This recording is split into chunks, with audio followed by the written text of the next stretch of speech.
Generative AI, LLMs, o framework Fabric do Daniel Missler. Hoje nós vamos começar a falar sobre como nós podemos utilizar inteligência artificial dentro da nossa área de segurança.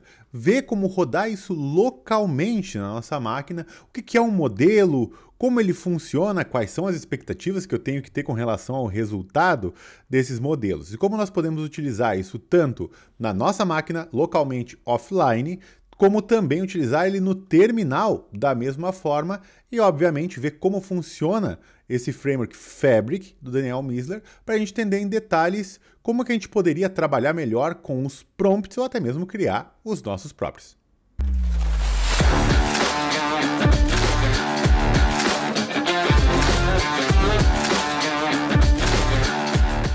E aí, champs, beleza? Eu sou o Ben Yuri e este é o GadgetPsec, onde nós compartilhamos conhecimento sobre segurança no desenvolvimento de software. Se você gosta mais desse tipo de conteúdo, não se esqueça de se inscrever no canal, dar um like no vídeo e compartilhar ele para outras pessoas que podem se beneficiar de conteúdos como esse. Muito obrigado. Embora esse vídeo tenha demorado um pouquinho para sair, porque o hype aí de LLM, inteligência artificial, isso já é uma realidade, né? Hoje eu vim mostrar para vocês algumas questões e a gente trocar uma ideia sobre a aplicação de LLMs no nosso cotidiano, inclusive dentro como profissionais de segurança, como profissionais de AppSec, né? E para isso, para adequar bem as expectativas que a gente tem com relação a essas ferramentas ou que a gente tem visto no mercado, é interessante a gente entender alguns pontos específicos que a gente vai dividir esse vídeo nisso, né? Primeiro de tudo, vamos ver um overview geral em alto nível do que é um LLM, o que é um GPT, o que ele existe, quais são as capacidades dele nesse momento, para que a gente tenha mais entendimento sobre os principais termos que a gente vai utilizar. Quando fala assim, poxa, vai baixar um modelo, vai usar um modelo, o que significa isso, né? Para a gente ter o contexto base do que a gente está trabalhando, né? Depois disso, nós vamos ver algumas soluções para rodar local na nossa máquina, completamente offline. E por último, nós vamos ver o framework Fabric para ver o que ele se dispõe a fazer, por que ele existe, como que ele foi construído, para a gente ver que também não é nada de outro mundo, mas tem um certo nível de genialidade ali, e como a gente poderia utilizar ou customizar ele também para atender a nossas próprias expectativas. Vamos aprender então alguns conceitos relacionados a LLM, o que é um modelo e tal, etc. Mas antes disso, eu queria usar algumas analogias para a gente entender algumas questões em específico, tá? Primeira questão, vamos lá. Imagina que nós conhecemos uma pessoa que ela é um excelente arqueologista. Esse arqueologista, ele é inteligente por quê? Quando eu falo inteligente, ele tem um excelente conhecimento de arqueologia. Por quê? Né? Você já deve estar assumindo ou pensando que é porque ele possui uma boa quantidade de conhecimento sobre este tema.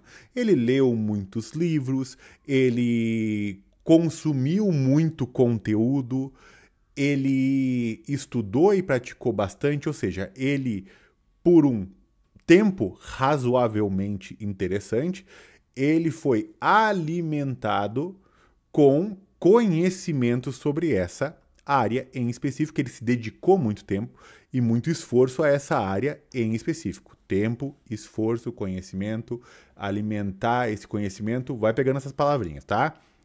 Porém, esse arqueologista, ele não sabe só falar termos dessa área em específico. Ele também é capaz de se comunicar com uma pessoa ou com outra pessoa. Ele sabe conversar, ele sabe escutar perguntas, né? Ele sabe receber as perguntas, ele sabe analisar as perguntas que foi feito para ele, e ele sabe olhar dentro do conhecimento dele aquilo que está relacionado com a pergunta da pessoa para poder entregar uma resposta. E aí, quando ele dá essa resposta para a pessoa, essa resposta ela é condizente, ela é alfabetizada, correto? Porque uma pessoa precisa, ademais do conhecimento que ela tem, ela precisa se comunicar. Então, ela precisa conhecer um vocabulário, ela precisa montar frases.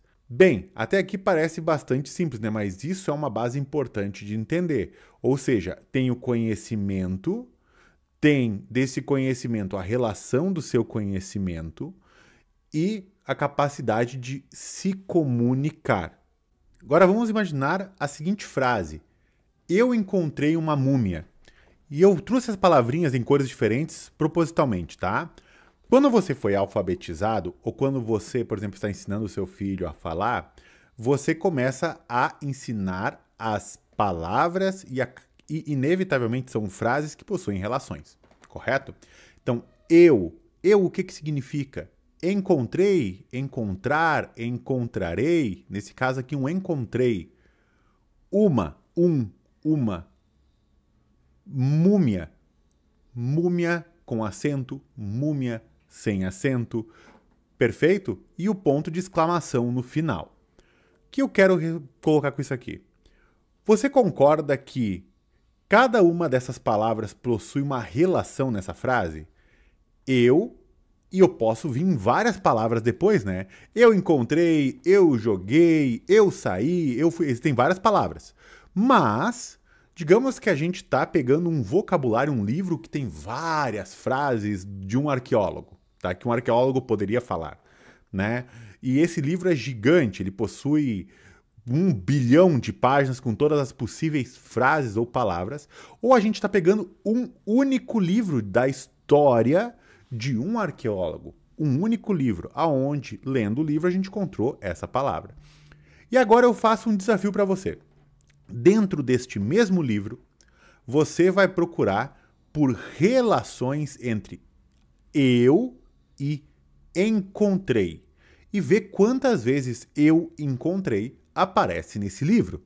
Talvez você tenha feito a contagem do seu livro e apareça 20 vezes. Ótimo, então aqui nós vamos anotar que essa relação aconteceu 20 vezes, tá? Depois, múmia, ou encontrei e uma. Encontrei uma aparece quantas vezes no livro? E uma e múmia, uma múmia, aparece quantas vezes no livro? E aí você resolveu dar essa pontuação entre essas palavras. Olha, eu encontrei apareceu 20 vezes. Uma múmia apareceu 85 vezes. E aí agora você faz o quê? Você resolve ir na biblioteca e pegar mais 20 livros sobre arqueologia. Sobre o Egito, sobre contos fantásticos de qualquer que seja um tema similar a esse. E você resolve pegar um único livro de ficção científica espacial. Nos livros todos que você viu de arqueologia ou de Egito, a relação uma múmia apareceu 850 mil vezes, né? Em todos os livros das bibliotecas.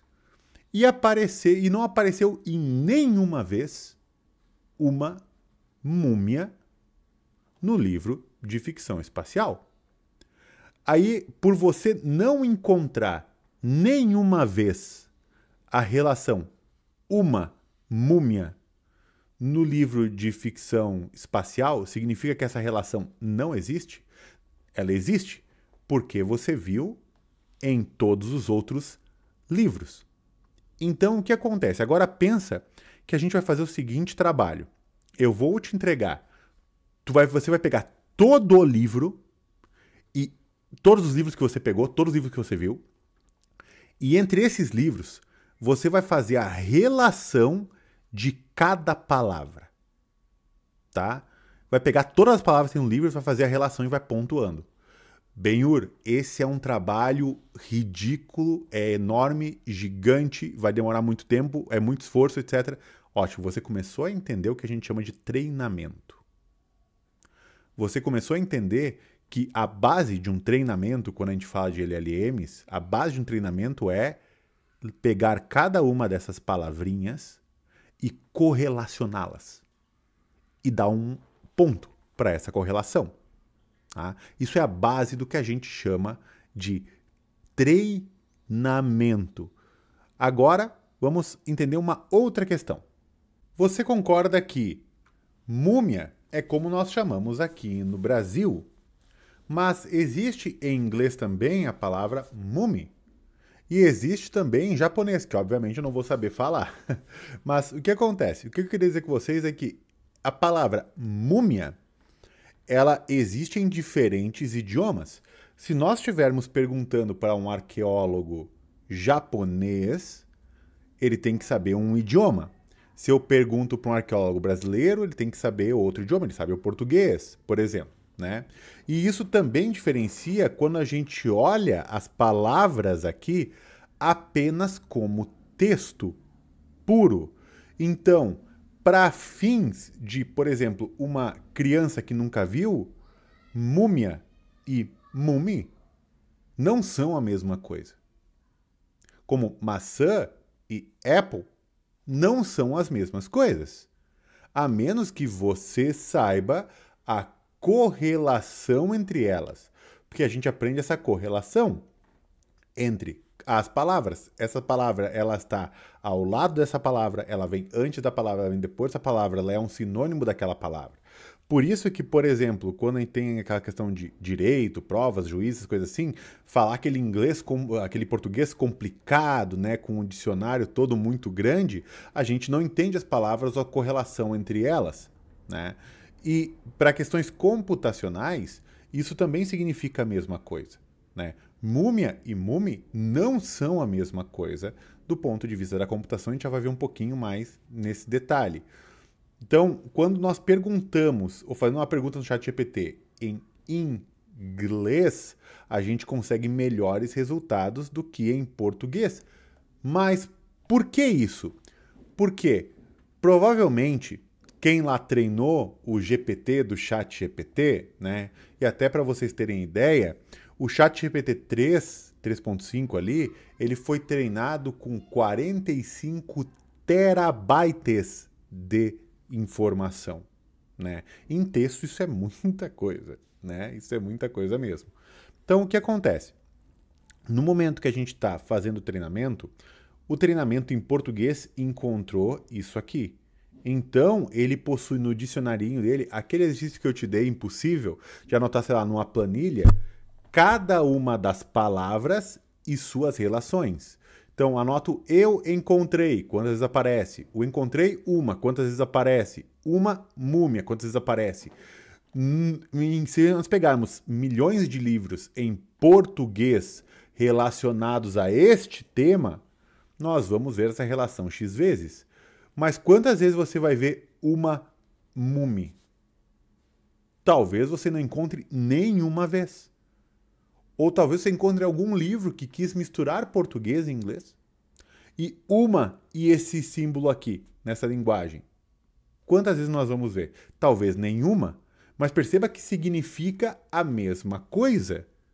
Só que o vínculo entre essas palavras não foram encontrados no treinamento. Então, quando eu faço uma pergunta para uma IA,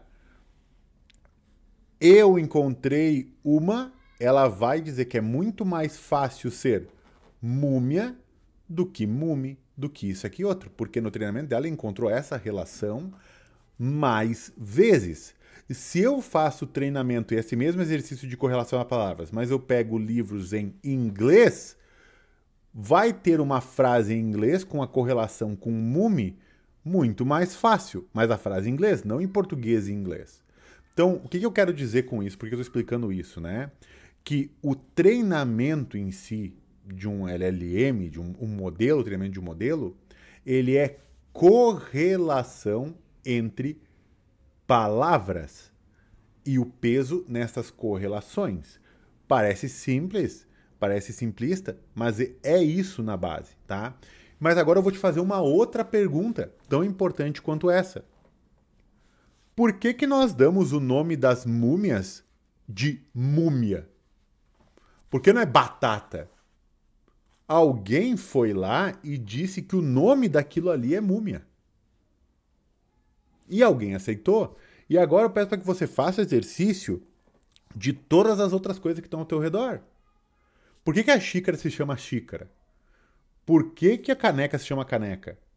Por que encontrei é encontrei? Por que alguém não deu um outro nome para aquilo? Se a gente for parar para ver dessa forma tão rudimentar, digamos assim, a gente entende que as palavras, nós que damos o significado para cada uma dessas palavras. Mas as palavras nada mais são do que um conjuntinho de letras que formam uma pronúncia, na qual a gente também inventou, na verdade, a gente pegou a pronúncia, a fala, e inventou símbolos visuais para representar essa fala, né? Então, para uma criança, isso aqui são símbolos. Ela não sabe o que significa encontrei. E a gente ensina ela, letra por letra, para ela começar a falar essas palavras. Correto? Então, agora, se você for parar para ver dessa forma muito simplista, cada uma dessas palavras nada mais é do que uma correlação de letras na qual nós demos o significado em determinado momento. Mas agora imagina que um computador é uma criança que não sabe disso, mas ela é capaz de absorver e repetir tudo aquilo que a gente fala para ela. Olha, sempre que você for falar múmia, e uma não é múmia, é uma múmia. E aí talvez um dia ela fale múmia, e a gente vai lá e vai corrigir ela, porque ela vai aprender por mais tempo pelas relações que é sempre uma múmia. Depois, se você falar múmia para ela, ela te corrige. E por que eu estou dizendo isso? Porque agora imagina como computacionalmente um computador vai aprender isso. Aí porque computadores são muito bons em ler números e em entender números. E não eu encontrei. Para um computador, ele não existe um eu, não existe um I. No LLM não existe, ele não sabe o LLM não sabe o significado de múmia, não sabe o significado de encontrei, ele não sabe o significado como nós sabemos o significado. Mas ele sabe que eu encontrei uma múmia é uma relação plausível porque ele já viu isso. Embora ele não saiba o que significa múmia, ele não sabe o que significa encontrei. E obviamente, se eu passar milhares de vezes a palavra múmia relacionada com um desenho, ele vai começar a ver os padrões dessas letras, com e sem acento, por exemplo. Se ele vê textos com acento e textos sem acento, e esses desenhos, ele vai transformar esses desenhos em pixel e vai comparar o formato desses pixels para saber se é uma múmia ou não. Mas ele não sabe o significado de múmia. Ele sabe aquilo que ele aprendeu por correlação. E essa correlação, como ele não entende o significado, ele tem que calcular essa correlação dentro dele. E essa correlação, essa capacidade de fazer a correlação, ele precisa transformar em coisas que ele entende, que são números. E aí é onde vem o que a gente chama de tokenização. Lembra quando eu falei que o computador não sabe o significado das palavras? Bem, o que ele vai fazer, né? Para cada uma dessas palavras, como ele não sabe o que é o significado de cada uma delas, como se ele estivesse falando um idioma totalmente desconhecido para ele, ele vai precisar transformar isso no idioma dele, que ele entende, né? Então ele vai pegar cada uma dessas letrinhas, do que ele entende por conversão numérica, né? Para esses caracteres, porque esses caracteres para ele são só símbolos, que alguém disse para ele o que significa, né? O que ele tem que mostrar. E ele vai converter cada um desses carinhas em um número. E esses números que vão ser armazenados à base de conhecimento, tá? Seria mais ou menos o treinamento seguinte. Lembra quando eu comentei para você pegar um livro e fazer a relação entre todas as palavras que vem na tabelinha? Ah, eu encontrei uma vez. Eu encontrei 2 vezes, sabe? E marcando 2 vezes e tal. Agora imagina que eu pedisse para você, antes de fazer isso, né, que você desse um número único para cada um desses tokens, né? Um token, um token, múmia, um token, né? O que aconteceria se eu dissesse para você colocar um número, um ID único em cada um deles? E aí você começa a traduzir só IDs e pesos, relações, né? Agora imagine que a gente faça um outro exercício, que eu te entregue somente a cadeia de números que está aí embaixo na segunda linha, tá? E não a de cima.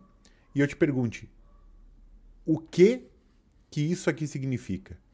Talvez você me diga, isso aqui não tem significado nenhum, eu só vejo um monte de números. Se for olhar para a perspectiva computacional, se eu te passar isso aqui, o computador diria, eu não entendi o significado disso aqui, eu só estou vendo um monte de caracteres, um monte de símbolos, na qual eu conheço os símbolos. Seria a mesma coisa. Então, quando a gente fala do treinamento, a gente precisa dar um ID único para cada um, que é assim que é armazenado, né? Mais eficiente, inclusive. E aí, esses IDs vão ser correlacionados. Depois, quando a gente faz a pergunta, há o trabalho de reverter esse processo. Na saída vai ser esse monte de números, mas como a gente não entende, esses aqui vão virar esses aqui. E aí onde umas questões de tradução acontecem. Por quê? Se eu tenho um ID único para o eu, talvez eu consiga ter o mesmo ID único para eu em outro idioma. E aí eu só precisaria de um identificador, uma série de bytes para me identificar o idioma. Então, essa é uma das coisas que é importante entender. Cada uma desses carinhas vai ganhar um ID único. E é assim que a máquina trabalha, tá bom? Então, o que a gente aprendeu até o presente momento? Que isso aqui, a máquina, ela vai armazenar tokens únicos que significam palavras, por exemplo, tá? Ou tokens em específico, né? Ela não entende o que é. Ela não entende o conceito, o significado de cada palavra. Ela só tem palavras, relações e como uma coisa aparece antes ou depois da outra, né? Por exemplo, eu encontrei uma múmia, tem uma relação nessa frase inteira também. Adicionalmente, aí querendo complicar um pouco as coisas, mas não vamos nos apegar com isso, existe também um mapeamento do eu encontrei e esse mapeamento com esse, existem vários níveis desses mapeamentos, tá? Quanto mais forte ou mais potente, digamos assim, o GPT ou LLM ou treinamento, maior a quantidade de relações ele vai avaliar. O eu com o encontrei com uma dá um peso. O eu com o encontrei com uma múmia também tem um peso nessa relação como um todo. E não só no eu encontrei uma múmia. Então, dependendo do poder total computacional daquele treinamento, eu também vou ter mais desses vínculos, tá? Entendido que tudo que existem são palavras, não sabemos, essas palavras na verdade vão virar números. Esses números a gente não sabe o significado.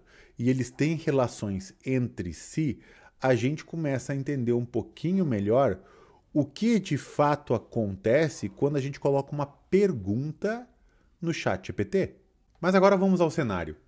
Digamos que nós vamos para o nosso GPT e perguntamos: o que é uma múmia? O que vai acontecer? Como ele não conhece o significado de nenhuma palavra, apenas deu números e tokens para cada um, a primeira coisa que ele vai começar a avaliar é, desse ponto de interrogação que tem aqui, dentro de tudo que eu li em todos os livros, todos os materiais, tudo que eu li, o que vinha depois desse símbolo que é o ponto de interrogação? Porque lembra, ele não sabe que é uma pergunta, ele não sabe que é um ponto de interrogação. Ele conhece o número, o token referente a este símbolo. Isso é tudo que ele sabe. No treinamento, depois deste símbolo, que palavras ou tokens costumam vir? Uma, algumas, alguns. Que palavra que vem? Bem, deixa eu escolher uma palavra.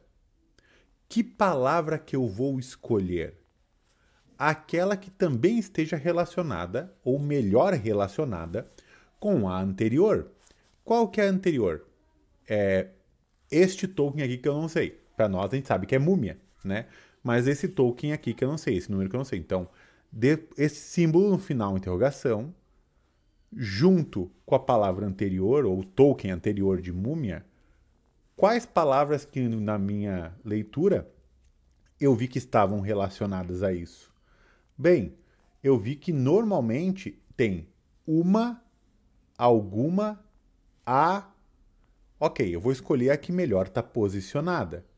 Pode ser randômico esse valor? Pode. Por isso que existe também questão de temperatura e outros parâmetros que nós passamos pela LM. Mas ela tem que escolher uma palavra. Então ela escolheu a palavra uma. Esse processo ele é repetido até que nós tenhamos toda uma resposta para aquilo ali. Então perceba, ele pegou isso aqui e olhou na base de conhecimento dele depois que vem depois desse símbolo. Nessa base de conhecimento ele pode ver que pode vir muitas coisas. Então, o que tem correlacionado a esse cara mais múmia que ele viu? E aí ele percebeu que existe um token chamado uma que tem melhor posicionamento, melhor score, né? Ou seja, a pontuação de uma apareceu muito melhor posicionado quando Interrogação e múmia estão antes. Perceba que nós, para fazer para frente, a gente tem que olhar para trás, baseado no treinamento que a gente tem. Então, uma. Ok. Então agora, já que eu comecei essa resposta com uma, o que vem depois? E agora, porque ele não sabe que é uma pergunta e ele não sabe que está dando uma resposta, né? Então, ele só sabe esses tokens. Então, ele vai começar a fazer esse trabalho novamente.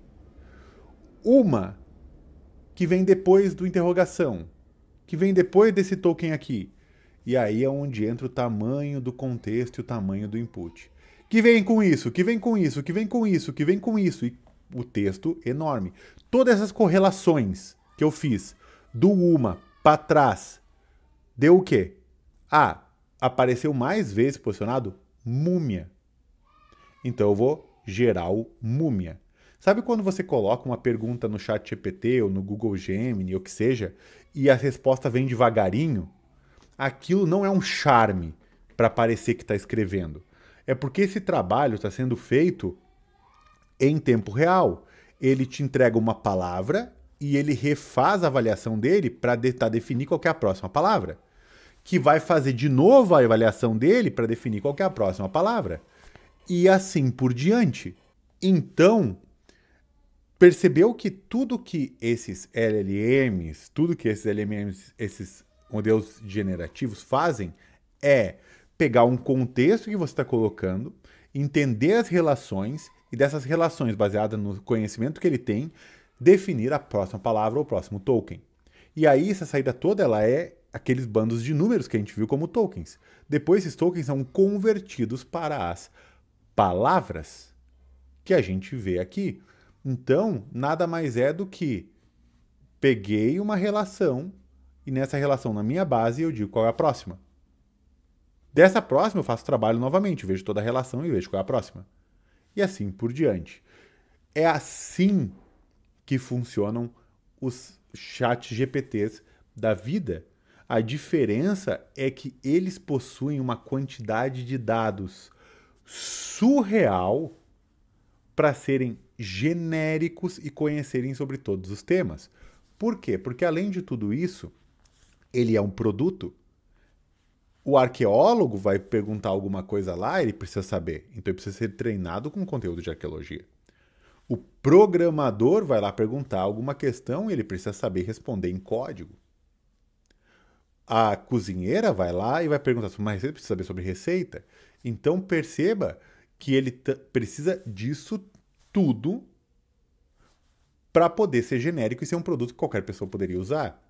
E a quantidade de documento e de informação que ele precisa ter feito esse treinamento de correlacionar precisa ser bastante grande. Precisa ser uma quantidade astronômica. E agora pensa, se eu te entregasse todo o conteúdo da internet, todo, ou pode ser só o Wikipedia para nós centralizarmos aqui, e eu te pedisse para pegar todo o conteúdo da Wikipedia e fizesse essa correlação de palavra a palavra dando um peso. Você faria, Benhur, isso é impossível. Não é impossível. É só exigência de poder computacional. Para fazer isso, por isso que muitas vezes precisam de inúmeras placas de vídeo, centros de computação enormes. Ficam 3 meses com 1000 placas de vídeo rodando, processando essa informação, apenas para correlacionar as palavras. Né? Aí você deve estar se perguntando, Pedro, mas qual que é a saída disso, né? Porque se eu mando o software todo, essas placas de vídeo todas, lerem texto e darem pontuação para as palavras, no final das contas, o que eu vou ter? Eu vou ter um TXT com toda essa correlação? O que eu vou ter aí? Depois de todo esse treinamento, a entrega é o que nós chamamos de modelo.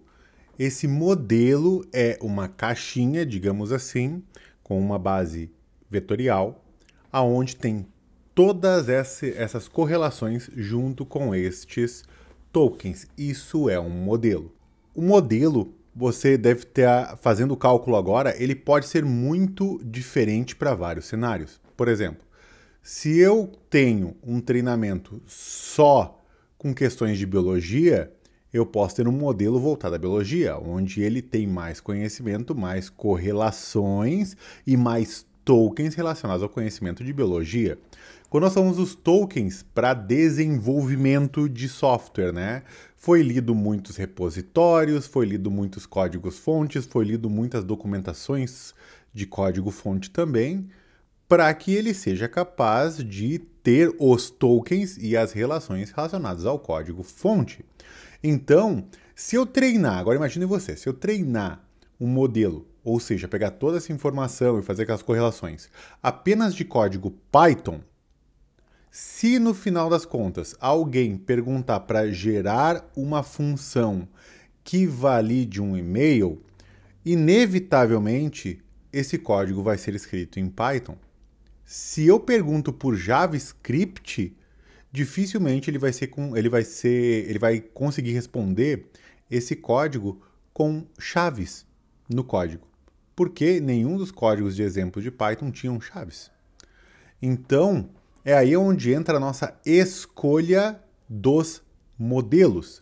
Eu vou baixar modelo X, que é melhor treinado para código. O que isso significa? Que ele foi alimentado com uma quantidade muito maior de informações relacionadas a código, né? E aí nós vamos ver o seguinte, modelos com X bilhões de parâmetros. O que é isso? São seus tokens e suas relações. Mas eu vi que tem uns que com 7 bilhões de parâmetros tem 4 gigabytes de tamanho, né? E tem outro que tem 70 bilhões de parâmetros que tem 30 gigabytes de tamanho. O que isso significa? Não significa nada mais do que a quantidade de material, quantidade de informação que foi colocada dentro desses modelos. Que quanto mais documentações a gente ingere dentro desse modelo, maior são a diversidade de tokens que aparece. É como se pegasse um livro e fizesse aquilo verdade, ou pegasse centenas de livros para tirar um coeficiente sobre aquilo. O que é mais comum nesses livros? O que mais é respondido, o que mais é perguntado, quais são os tópicos que mais aparecem em cada um desses livros. A relação é a mesma. Quanto maior a quantidade de tokens, informações e relações que eu tenho ali, maior vai ser o tamanho do modelo. E agora eu imagino que vocês devam estar se perguntando. Então, e o ChatGPT e o Google, eles têm modelos com um tamanho muito grande, terabytes, o tamanho dos modelos deles, porque eles são gerais, né, são genéricos, eles têm muito conhecimento sobre tudo, é como eu pegar todas as coisas e colocar dentro de uma caixinha, então eles podem ser muito grandes. É por isso que hoje, além de ser uma questão proprietária, o que eu digo proprietário? Poxa, se eles têm todo o trabalho de formatar o conteúdo, que é um outro ponto importante, né, que eu esqueci de mencionar. Se você alimenta uma inteligência, um modelo com informação de baixa qualidade, inevitavelmente ele vai responder com informação de baixa qualidade.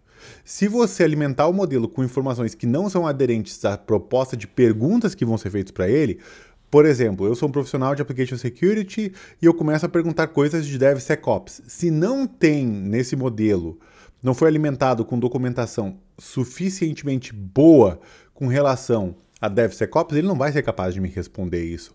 Ou ele vai fazer o quê? O pior de tudo é que talvez ele não vai te dizer que eu não tenho conhecimento sobre isso. Por quê? Porque lembra que ele não sabe o significado das coisas?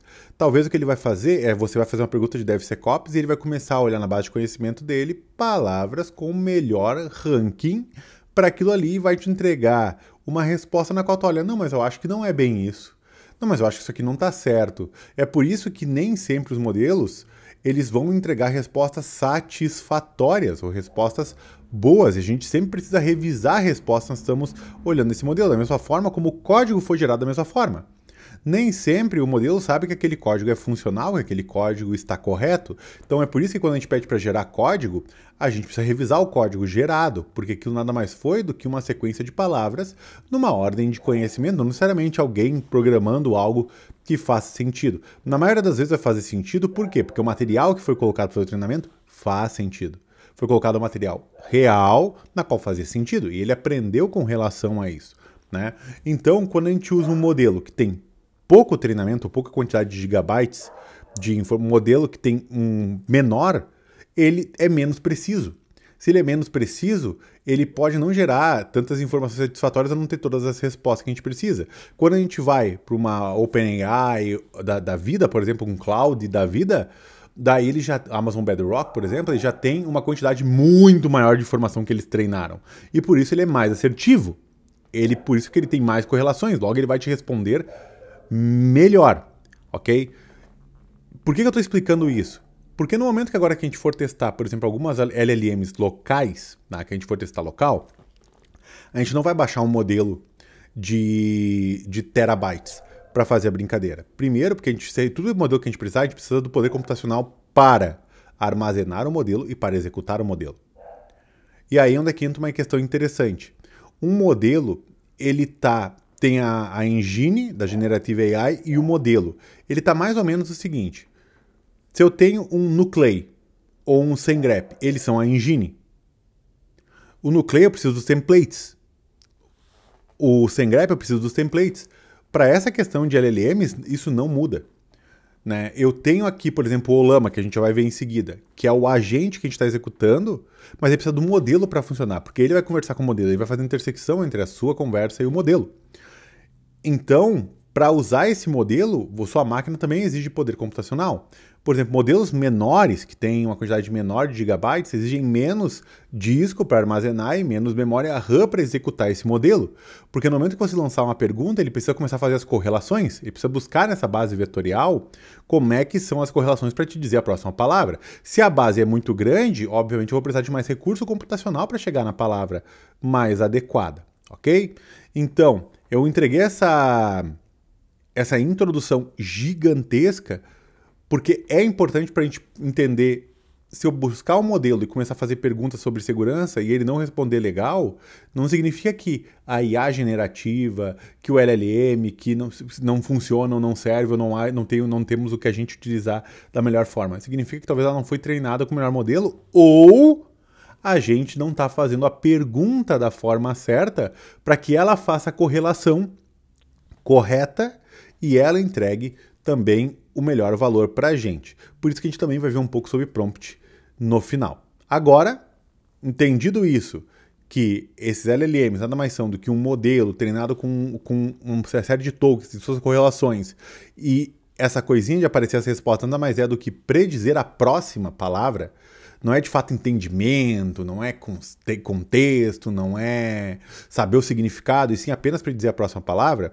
Vamos aprender a rodar modelos locais para a gente fazer um teste e começar a brincar de fato com isso. Bora lá então. Estou aqui no site ollama.com.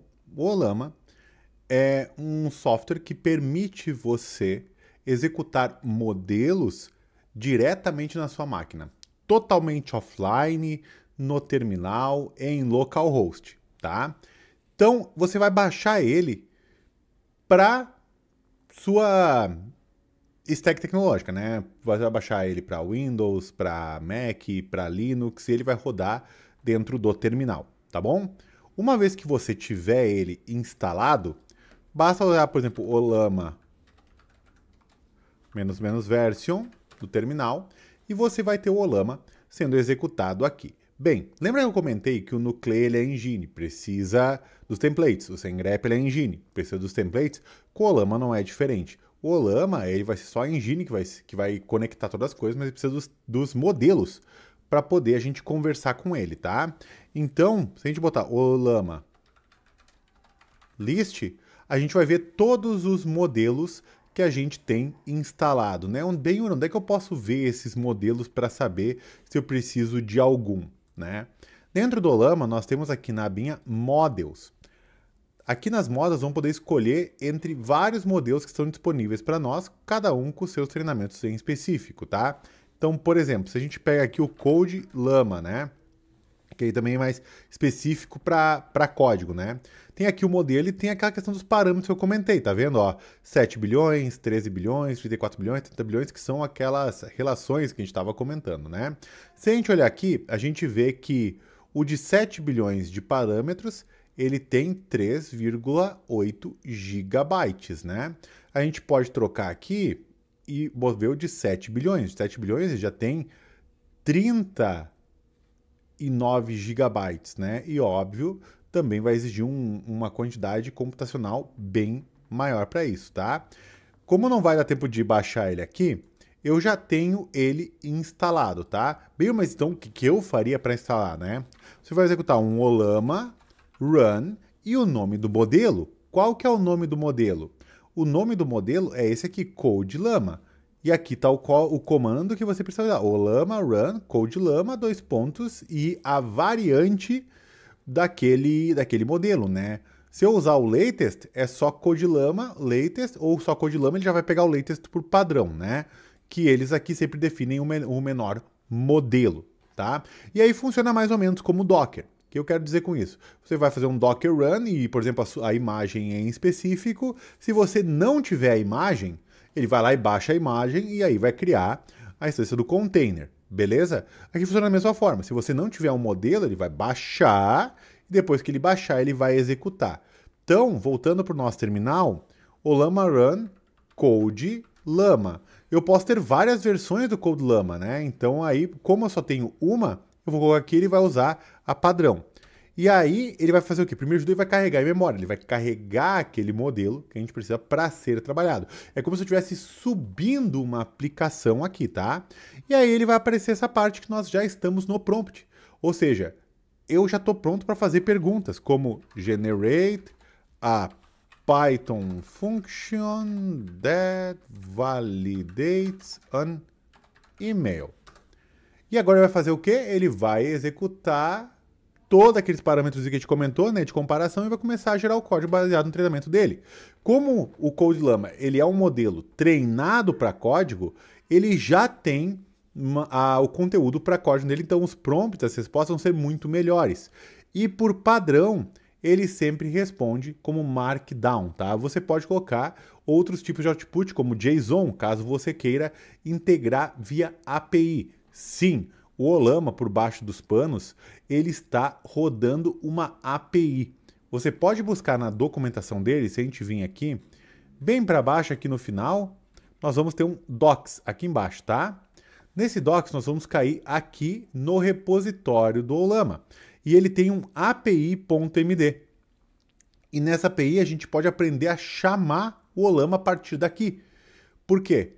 Ele tem essa API aqui, como por exemplo, Why is the sky blue? Tá vendo que ele faz um curl para localhost nessa porta? O Ollama, por padrão, ele tá com esse serviço lá. Quando a gente faz o prompt, ele por baixo dos panos também faz a mesma coisa, né? API generate, Llama 3 e o prompt. Tá? Agora, vamos ver uma coisinha que é bem interessante para você entender. Você viu que quando a gente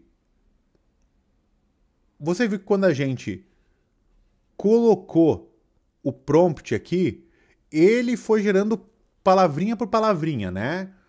Bem, quando a gente faz uma requisição como essa, ele vai entregar uma resposta muito similar ao que está acontecendo aqui. Mas a API dele é para caso você queira integrar o seu software com a API do Ollama, para que a API do Ollama interaja com o modelo, jogue o prompt para o modelo e ele vai entregando isso. Só que, deixa eu botar um /by aqui para sair, só que quando você executa esse comando curl, o que vai acontecer? Ele vai começar a te entregar todo aquele resultado token por token. Ou seja, vai começar a aparecer aqui a resposta naquele mesmo formatinho que a gente viu quando aparece a resposta indo palavrinha por palavrinha. Por quê? Lembra que eu comentei que para cada palavrinha ele revê todo o contexto para ver qual que é a próxima que faz mais sentido? É isso que está acontecendo aqui. A gente pode colocar um stream false como parâmetro dessa API para que ele faça tudo isso no server side e nos devolva a palavra prontinha, tá? Resposta completinha, sem estar passando por isso. Mas caso a gente queira integrar ou criar alguma solução de GPT que tenha essa mesma questão de mostrar, beleza, porque o que acontece? Vocês viram que terminou um certo tempinho até ele rodar tudo isso e entregar todas as respostas, né? Você sabe o que vai acontecer se a gente pedir para ele não entregar nesse formato e entregar de uma vez só? Ele vai tomar tempo. Hoje, quando a gente coloca uma pergunta no chat GPT e ele responde palavrinha por palavrinha, não é só para ser bonito, como a gente comentou, e a gente já sabe que a gente está fazendo palavrinha por palavrinha, mas é que você pode demorar bastante tempo para retornar a resposta por completo. Então, também por um objetivo de user experience, digamos assim, ele vai te respondendo palavrinha por palavrinha para que você tenha também a sensação de que está sendo respondido. Porque se eu fizer esse prompt aqui e colocar um outro chamado stream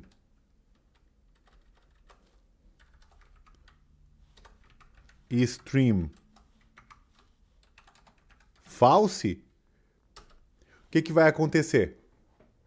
Agora, ele vai receber esse request, mas ele não vai responder.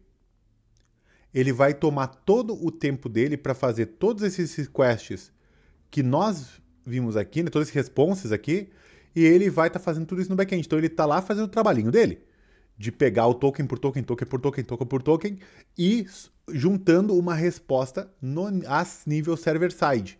Ele não está entregando isso para nós passo por passo, como aparece na UI. Depois que ele terminar tudo isso, ele vai entregar uma única resposta para nós. A resposta completa. Tudo de uma vez só, tá? E aqui vai ter o modelo que a gente executou, o timestamp e a resposta em formato Markdown, para a gente poder renderizar na nossa UI, caso a gente precise disso, tá? E depois o contexto com seus tokens, tá bom?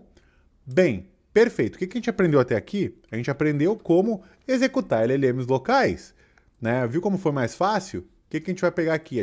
Basta a gente vir no site do Ollama, escolher o modelo, botar Ollama Run e o nome do modelo e automaticamente nós vamos estar com um ChatGPT localhost 100% offline. Então isso ajuda bastante a gente caso a gente queira também, poxa, eu quero desenvolver uma ferramenta que usa LLMs por baixo. Eu posso usar o Ollama e integrar via API. Agora, quanto mais poder computacional você tem, mais rápido ele vai fazer isso. Se você tiver uma máquina com baixo hardware, um hardware mais simples, pode ser um pouquinho frustrante aí ter que lidar com essa demora nas respostas, né? Porque realmente agora você entende por que a infraestrutura de ChatGPT, de Google Gemini e tal, custa tanto dinheiro, né? Para estar respondendo todas as pessoas ao mesmo tempo de uma forma generativa com um modelo tão grande, precisa de poder computacional. Então, chegamos até aqui para que você possa testar isso, então teste à vontade, tá? Talvez você deva estar se perguntando, é necessário ficar só no terminal, só no CLI, ou existe alguma UI para eu ter alguma interação um pouquinho mais visual, né? Existe sim, tá?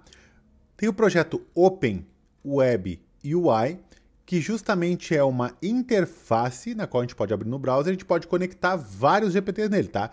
Tanto locais quanto por API Key de pagos, como OpenAI, como Cloud, etc, tá bom?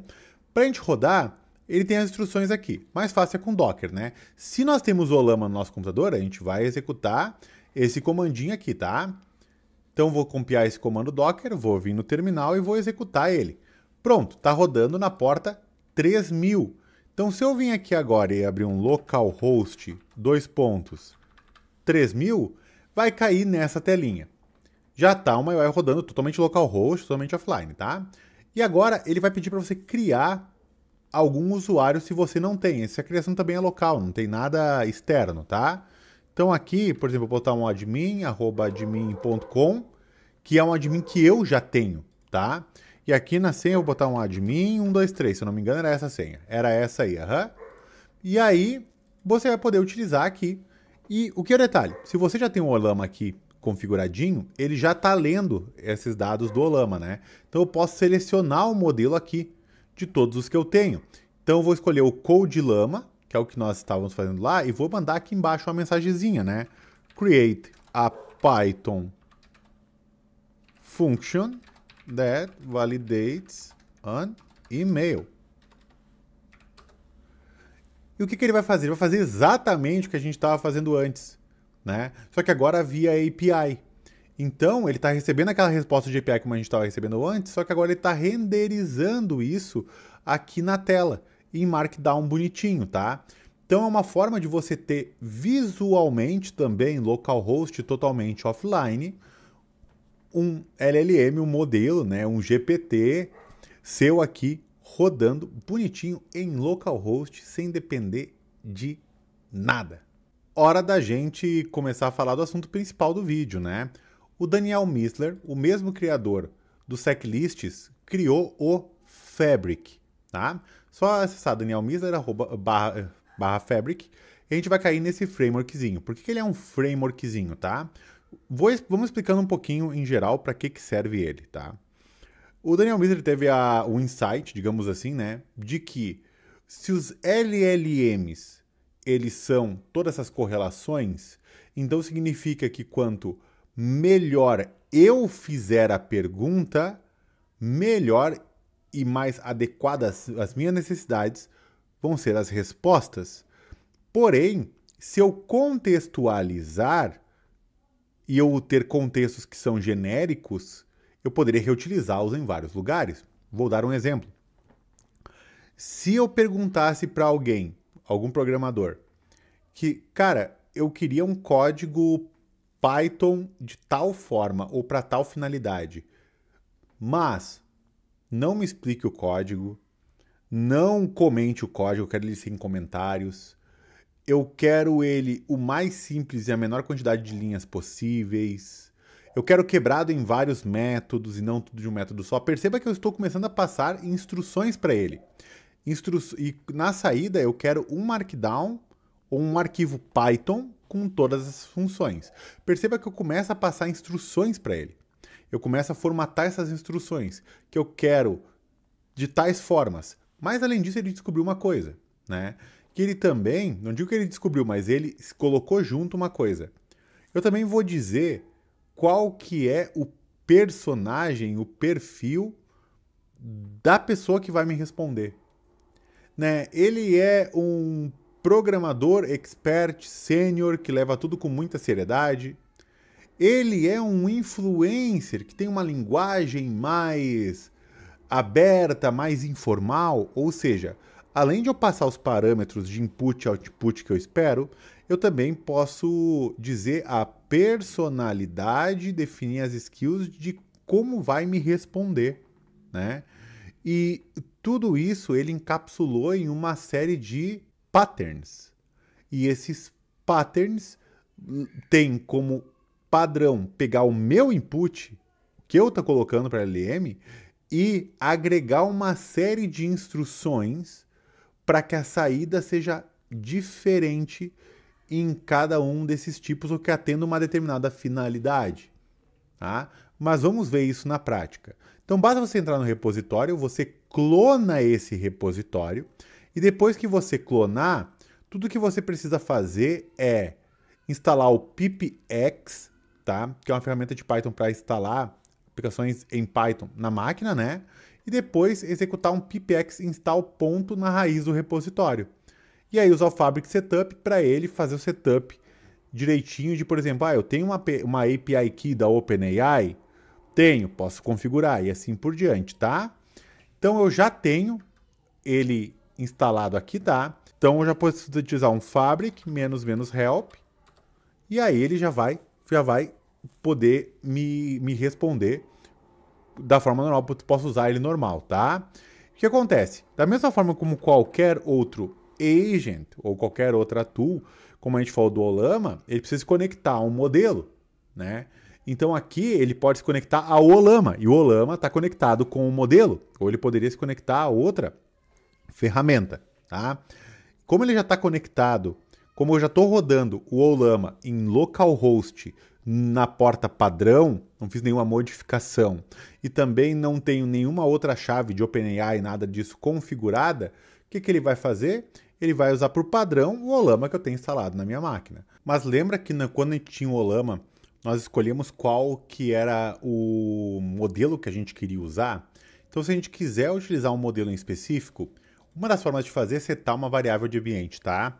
Essa variável de ambiente, export, chama-se default model, que é o nome do modelo que a gente vai utilizar por padrão, tá? E ele usa essa variável de ambiente para isso. Code Llama. A partir de agora, o Fabric vai começar a utilizar esse modelo aqui por padrão, tá bom? Mas qual que é a moral do Fabric, né? Deixa eu te mostrar ele na prática. Echo, e aqui vai vir o nosso prompt, tá? É o echo padrão, realmente para printar algo, né? Create a script that validates an email. Perfeito, eu tenho esse echo. O que eu vou fazer? Eu vou fazer um pipe para jogar esse texto como stdin do Fabric. Beleza. A partir daqui, eu tenho que dizer, ok, Fabric, estou te jogando um prompt, tá? Escolhe um pattern, né? Eu vou te mandar um pattern para você executar esse prompt, tá? -p de pattern, e aí eu posso escolher vários patterns. Nós já vamos ver melhor do que isso, tá? Um deles é o create command. Deixa eu dar um enter agora para você ver o que vai acontecer. Ah, olha só, aqui ele deu um erro que o CodeLama não existe como um desses modelos, tá? Então nós vamos pegar o olama menos list, olama list, para ver aqui, ó, CodeLama latest, é esse que a gente tem. Então nós vamos dar um export, de novo vamos setar aquela variável, mas agora com o nome correto, tá? CodeLama latest. E agora nós vamos de novo com o nosso prompt para ver o que vai acontecer. Porque a gente precisa colocar o modelo por completo, né? Quando a gente está falando do Fabric. Agora ele está fazendo a mesmo esquema de pegar esse prompt aqui, enviar, mudar ele um pouquinho, né? Enviar lá para o Olama está computando a resposta, depois ele vai retornar para a gente essa resposta. Perfeito, recebemos a nossa resposta aqui do Fabric, tá? Vamos dar uma olhadinha em detalhes para ela. Perceba que o script veio em Bash. Perceba essa primeira questão, ele veio em Bash. Depois veio uma explicação específica para isso, tá? Entendido até o momento? Entendido que nós pegamos um prompt, escolhemos um pattern e o Fabric uniu algumas coisas. Esse pattern dele com o nosso prompt e delegou isso para o modelo ou engine de LLM que a gente está usando, se fosse a OpenAI, seria a API deles, como é o Olama, a API do Olama que está rodando em localhost, e aí nos entregou a resposta. Agora, vamos entender um pouquinho o que são esses patterns, né?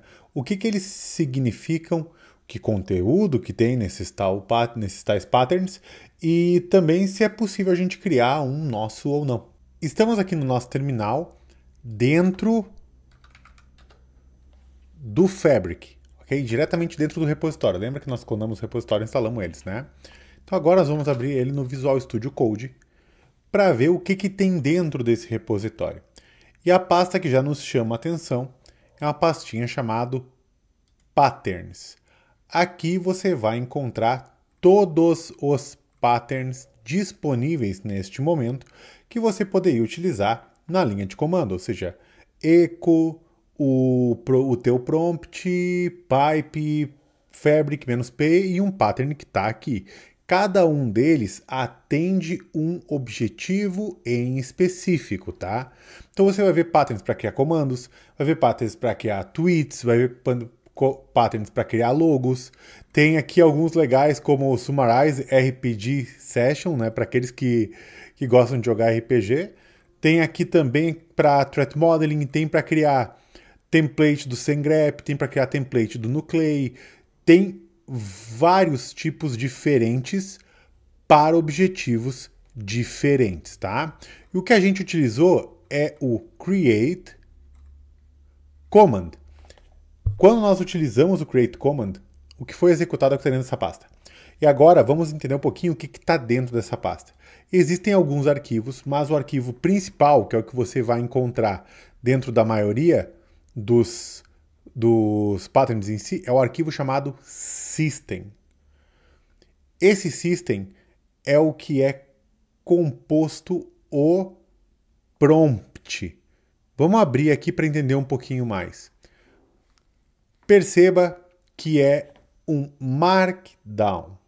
Da mesma forma como a maioria desses LMs responde Markdown, nós também podemos colocar o input como Markdown, tá? Então, aqui nós temos Identity and Purpose.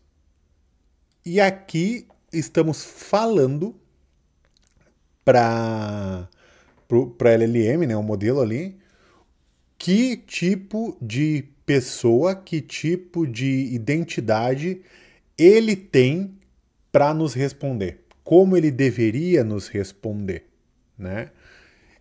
Aqui no Output Instructions, mas antes, perceba que ele é bom em gerar questões para linhas de comando, ele é um penetration tester especialista em entender e ajudar com linhas de comando e assim por diante. O Output Instructions, ele coloca, por exemplo, tudo aquilo que vai ser a saída, o que deveria conter nessa saída, né? Então, usa a documentação que foi providenciada para você, deve incluir na primeira linha a tool e depois a documentação, é por isso que tem aquela estrutura, né? E quando a gente fala de format, ok, dessa saída, o que eu espero que seja formatada, né? Eu espero que todo o código esteja com comentários ou sem comentários, né? Eu quero que tipo de comando, por exemplo aqui bash command. Esse é o formato de output. Então, perceba que quando a gente colocou o nosso input, né, ele veio aqui, nessa parte.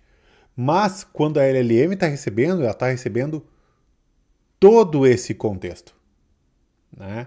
E aí, nós temos a identidade, as instruções de output, as instruções de formato desse output, e aí vem o nosso prompt.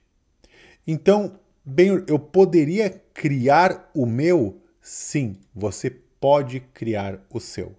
E como você faz isso? Você simplesmente cria uma outra pastinha aqui com um system.md similar. Para isso, o que nós vamos fazer, tá? Nós vamos pegar esse create command, nós vamos clonar essa pasta e nós vamos chamar de create Python code.